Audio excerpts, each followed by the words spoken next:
Here's a comedy-centric moment. See, they at that point, when I got in the band, they didn't have a record deal.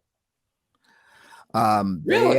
They hadn't had a record deal in a while. Well, not in a long while, but Ellis Hall was before me as far as lead singer goes, and who I met Ellis. I knew Ellis from the Boston area. But they hadn't had an album in a few years, and they hadn't had a record deal, and that was when we got signed to Sony. Okay. And so then we were able to record Monster on a Leash and TOP.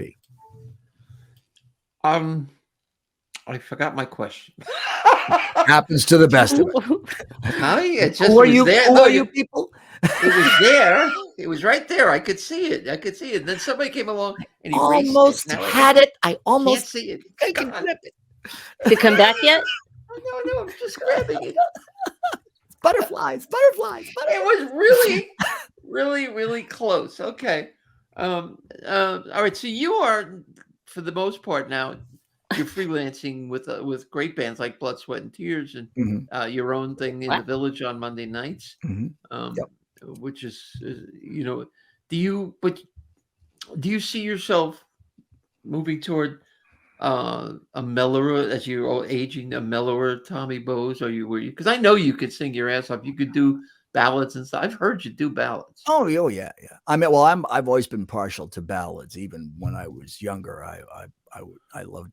So my favorite in Tower, my personal favorite songs on the Tower albums that I did were the ballads that we had. I mean, I loved all the up-tempo stuff. It was great. It was funky, but nothing beats a good ballad, Oh no, they did. And they did some great ballads too. Yeah.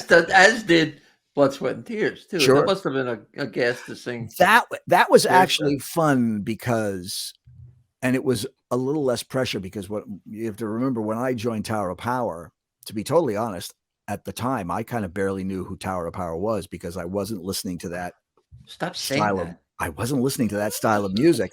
And in those days, which is why I'm so not a musician, I had a lot of songs growing up as a kid. There were a lot of songs that I liked and heard on the radio. But if you'd asked me who the artist was that played them, I couldn't tell you. So Very Hard to Go. I'll give you an example. The song So Very Hard to Go by Tower of Power. One of my favorite songs. It's a great song. But at the time, listening to it in 1972, whatever, I couldn't have told you who played it. So when I got the call from Tower of Power, I was kind of like, huh? Who? Who? There was no Google. Yeah, right. And I talked to the drummer, Lee Finkelstein, in Funk Philharmonic, and I said, Lee, I just got a call from the manager of Tower of Power. Isn't that the band whose songs we play? Don't we play some of their tunes? And he's like, yeah.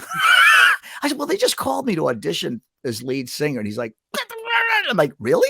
I mean, so I didn't know. That might have worked in your favor, though. You weren't intimidated. And I didn't know the tunes. So I had to learn all that. So there was some pressure. And especially because I basically auditioned on a Tuesday and my first gig was that Friday. So I kind of jumped right into. How much rehearsal time did you get? Wednesday and Thursday. Holy shit.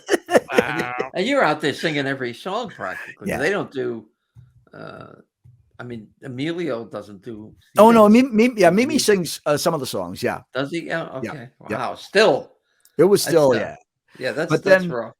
With Blood, Sweat, and Tears, it was different. By the time I got into Blood, Sweat, and Tears, I was a big Blood, Sweat, and Tears fan as a kid. And so I already knew all the songs. So in BS&T, first of all, I already knew the guys in the band at that point. They were all friends of mine. I knew all the songs already. I knew the arrangements. And I said, look, as long as you guys are doing them like the record, I don't even need a rehearsal. I know this stuff. So I kind of was able to walk in and it was less stressful. Well, they had to find your keys though. You didn't. No, I did everything I do. Whatever I do, a gig, original no keys, I really? do the record keys, whatever it's. Jesus, that's pretty even amazing. Like I've had Funk Philharmonic.